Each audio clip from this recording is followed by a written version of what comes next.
Hello, early explorers, and welcome to another week of water activities. Click on the links below the video for each activity.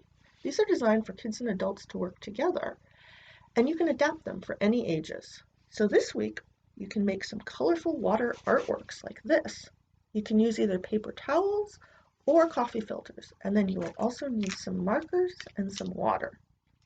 Experiment with different colors and designs to make some beautiful artwork. Another activity you can do is building a mosquito from different craft materials. You can learn all about the parts of a mosquito and how insects need water to survive.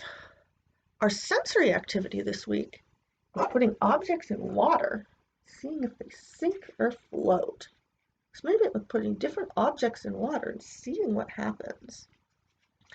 Finally, kids and adults can work together to make a water museum. Celebrate everything you've learned about water this month by putting together a water-themed exhibit or collection. Show it off to your friends and family, and then you can even play with it. If you do any of these activities, we'd love to see your photos or videos. You can share them with us on Facebook or through the email address linked on this page. So next month, our activities are going to be themed around the amazing Earth. So come back next Friday for all new activities. Have fun and be curious.